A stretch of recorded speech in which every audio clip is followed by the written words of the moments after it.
Good day, McVeigh, and we have a live show starting right now. First up today, we have lots of projects, by the way. We have Emily Linda. What do you have here, honey? Owls. And do you like owls? Yes. Okay, so is that why you did the report? Yes. But it came from something. Where did it come from? Owl Diaries. Right, so it's a series. Very good. So what do you want to share with us?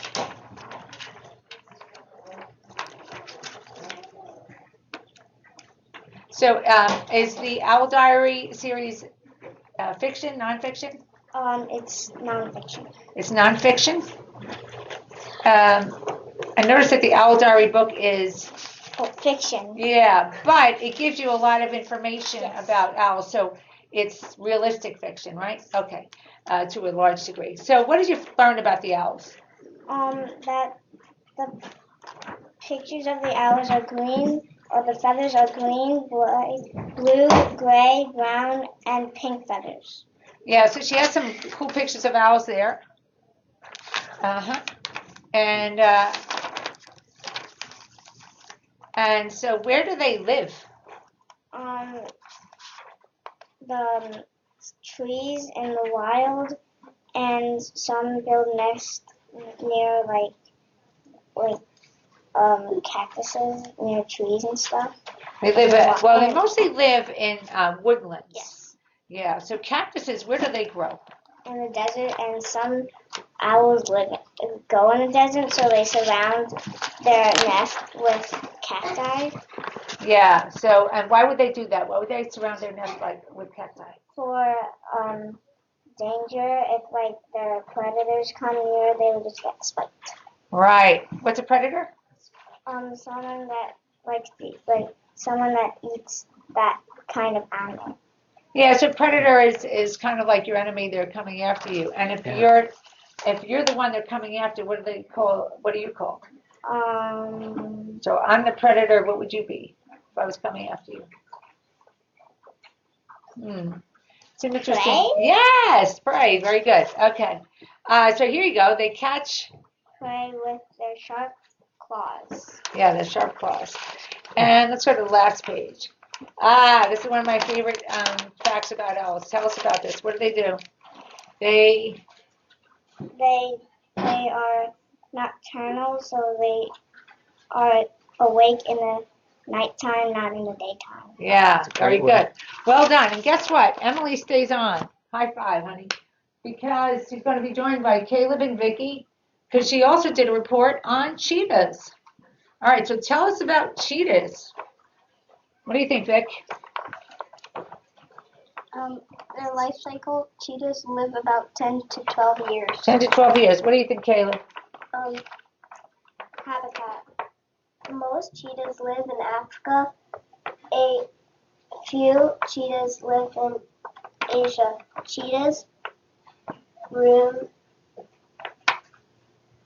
grassy areas called savannas.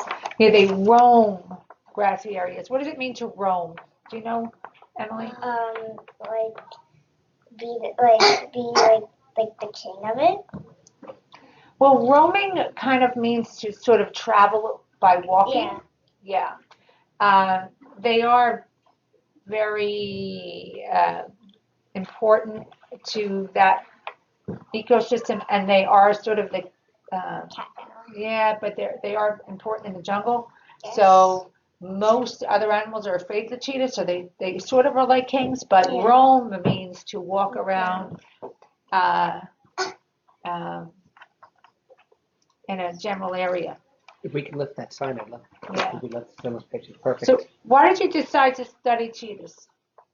We all like cheetahs, because we're all fast. Oh. And what about cheetahs? Are they fast? Do you know how fast they are? 75 miles an hour. They can run up to 75 miles per hour. Wow. I don't even like to drive. If they were on the LIE, they would get a ticket.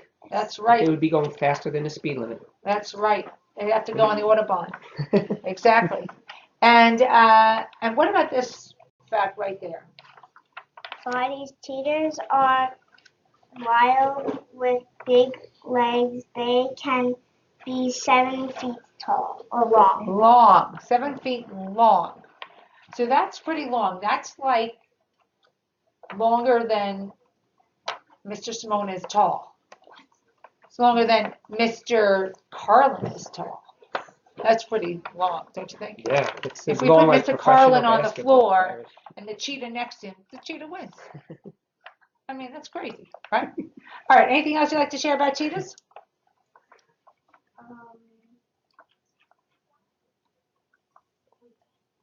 Fun fact is black spots near the eyes protect the eyes from sunlight. Now, we learned about this earlier in the year, but where do we see that in our lives? So the black spots near the eyes protect their eyes from the sunlight.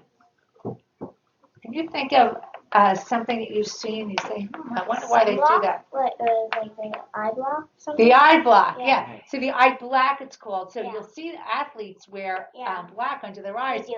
Yeah, exactly. All right, high five. And guess what? We have more about cheetahs. Miley, come on over. All right, Miley Francois is up next.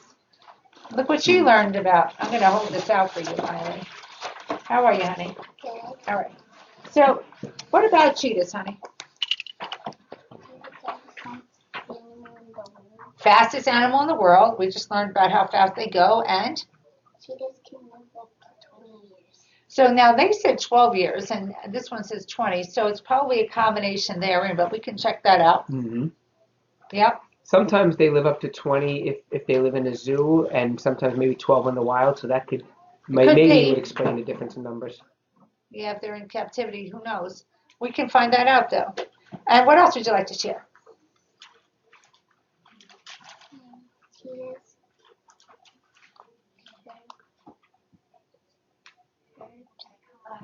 Cubs, yeah. Cubs are born blind. Their eyes open about 12 days after birth. So the cubs are born blind, and their eyes open 12 days later. Why did you study cheetahs? Because I like how fast they go. Oh, I love. She gave us the word study on the name up at the top. yeah. They love word study. So what does that mean? Where does the word cheetah come from? Spotted. Spotted one. It comes from Chita. It means spotted one, clearly because they have so many spots. And here's the other thing she did. She included, look at that, a map, right? Over here. What does it say there? The habitat, correct? What does it say there? Cheetahs are mostly found in sub-Saharan Africa in eastern and southern African parts. Yeah, sub-Saharan. What does that mean? Do you know what that means? Let's see if anybody knows what sub-Saharan means. Yeah, so this was really well done. I love the graphics that she included. And you're right, that she used and found out what the word means. High five, Miley. Let's see if anybody knows about sub-Saharan. Okay, Noelle is up next. So Noelle, this is a cool project, Mr. Minerva. I'm looking So forward to this. tell us what this is, Noelle. It's a time project, and I took pictures when I was in Boston, and they're in different countries. They have different times. Right. So it's about how right now it's 9:35 here, but somewhere else it's a different time, right? Okay, so take a look what she did. She showed the different times. You're going to love this, Mr. Anglin. Different times of places great. around the world. Yeah. I love that she happened at to have all seen that the- and she was inspired by that. Look at all of this. Great. She just kept going Wow. and gave all the times. Is that like a stamp? Yes. That is so cool. And look at I all want to get one of those. I the like whole, that. Look at this. Pages and pages. This is her clock book. Wow. And then, okay, so then she did word problems. So for example, Jack wants to see a movie. The movie starts at 3:30. The movie is 2 hours and 17 minutes long. What time does the movie end? The movie ends 5:47. Yep, at 5:47. Is that amazing? Look at all the work she did. It's all about time. The whole book. That's impressive. And then what were you using this for? This was helping me do time because My grandma wrote down time, and when I got confused, I just did the time that I thought on the clock, and my grandma said correct or not. Right? So a grandma gave a time, and then she found it on the clock. And look at this, Mr. Rangley, elapsed time word problems. Oh, wow. Wow, what is elapsed That's above and time? beyond. That's excellent. It's kind of when you see the time and say it's my bedtime and it passes my bedtime. That's right. So it's the time between your bedtime and the time it is, right? Very good. I think So next this time I'm teaching last time, I may ask her to help me out. second grade. And Wow, second grade. just an analog clock like that. Is that So amazing? analog. struggle. You know what an analog clock is? Do you know what a digital clock is? Okay. So an analog, it means that it has the numbers on it. And a digital clock, let me see if I think my screen does it. Maybe it doesn't. My phone screen So your phone screen does it? just has the time. So this would be an example of a digital screen where it just has the numbers. It doesn't actually has the time. It doesn't have the whole dial. Very good. Noelle, I'm so impressed with this and so proud of you. Super duper high five, my friend. Okay. And Nice all job, right, Noelle. Damien. Noelle. Next up, we have some math again. Damien, come on over. Damien, what grade are you in? First, First grade, Mr. Angelique. And what were you doing here? times. Times tables. First grade Wow. times tables. It's amazing, right? And it's Fantastic. not just one times tables or the two. He has some fives here. So, for example, what does this one say? 5 times 3 equals 15. Uh-huh. And what about this one? 9 times 9 equals 81. 81. Doing 9 times table in the first grade. And look at the models he's Look drawing at to the show models. that. Look at this. So he's drawn 9 circles and put 9 dots in each one. So he knows it's 81. We have some zeros, right? So what's 2 times 0? Equals 0. Right. So if you have nothing and you multiply it by 6 or 10, you still have nothing. Right? And what about this one? 1 times 100 equals 100. Yes, 1 times 100 equals 100. I think we just lost about 3 different Connect 4 games, but that's okay. We're going to play And what Connect inspired 12. you to work on multiplication? Because I learned it in school and I wanted to practice it. Yeah, are you going to keep practicing over the summer?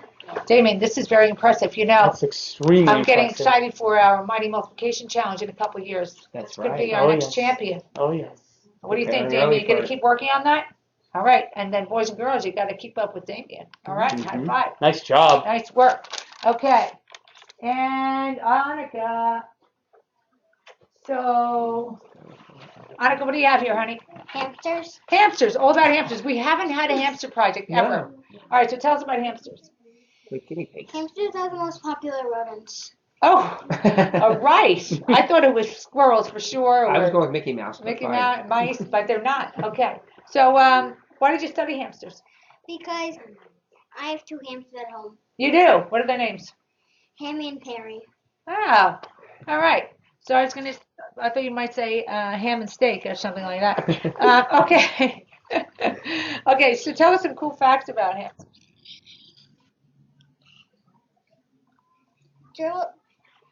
Hamsters are different from gerbils because hamsters have short tails and gerbils have long tails. Oh, look at that. She knows her facts. Yeah. Wow.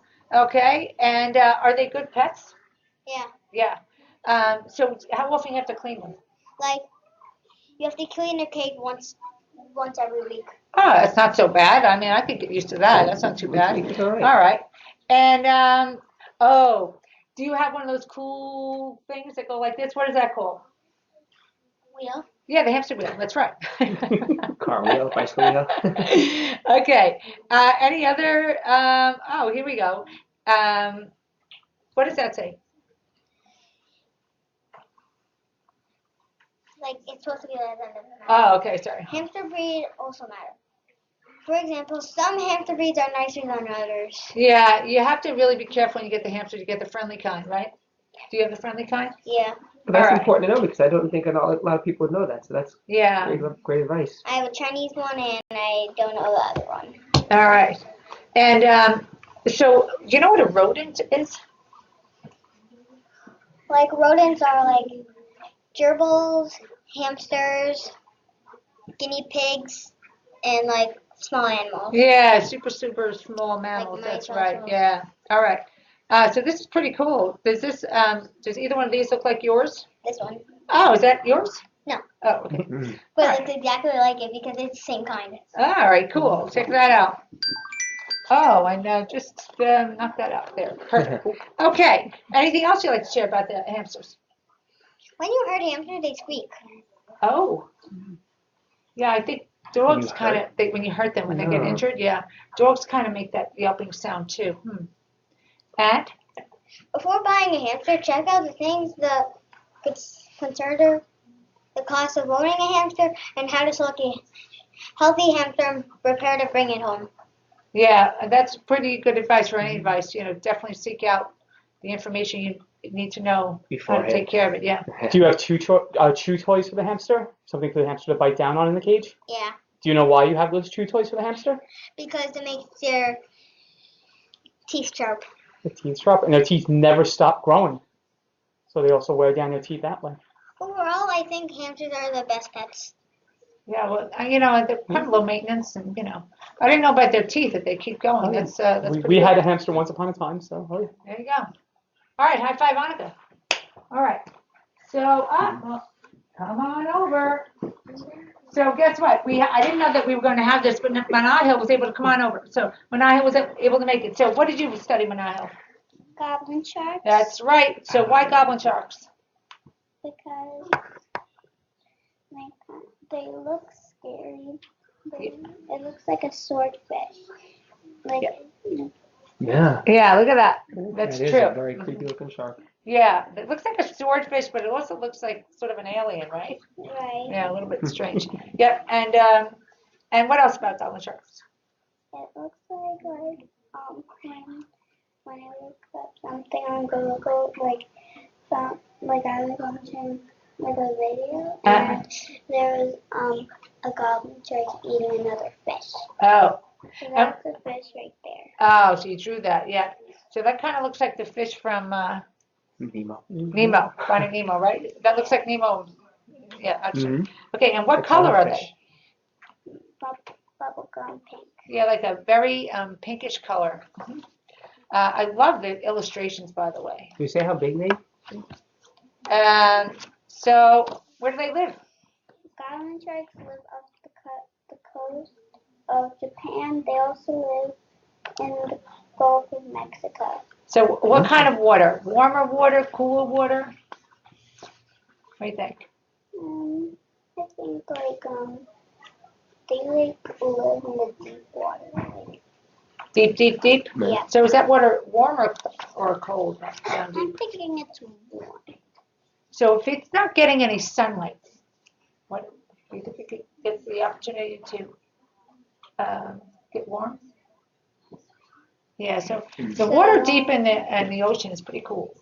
Okay. And so what do they eat? They eat stingrays, mollusks, crabs, and squid. That's right. And she also included pictures of those. Uh-huh. And finally, I think there's one more page, right? Yep. Oh, no, that was it? Okay. So what was your question, Mr. I Minerva? didn't know if she spoke of how large they are. Do you know how large they are? Would you say they're pretty large or, you know? They're not really this big because, So they're pretty large. I mean, they're not like a great white by any stretch, but they're pretty large beasts. From what I they don't eat, know. you can get an idea of tell, how large they yeah. are too.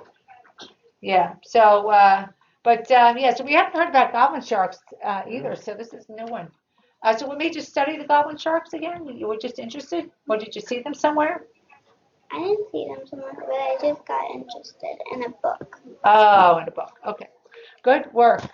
You go, Manahil. Okay.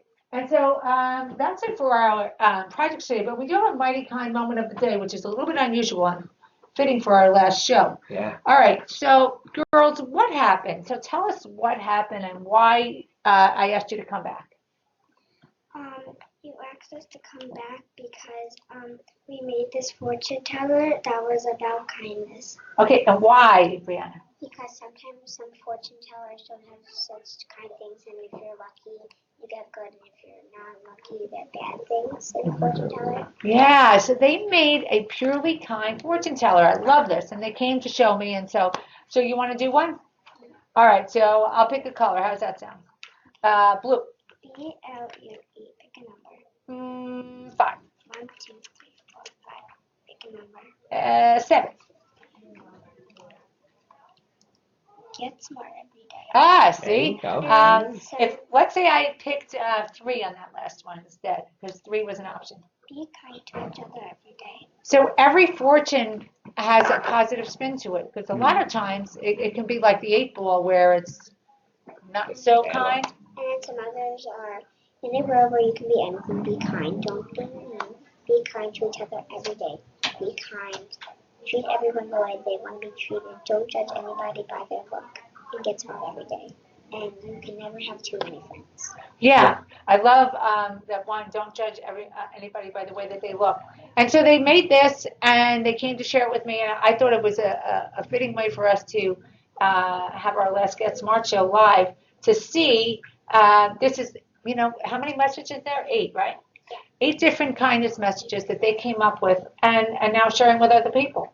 That is And awesome. while they're here at McVeigh for the entire year, and we talk about kindness, and they hear it every day, but now they'll be home all summer. So something like that, you wake up and play that every morning, and you have that message of kindness to start your day. Yep. Be a great way to go through the summer. Maybe others will make some too. Maybe we can have a whole array of those. Mhm. All right, and of course, boys and girls, every day is a good day to get kind and to get smart and be kind to both each other and the earth. Let's have a wonderful day.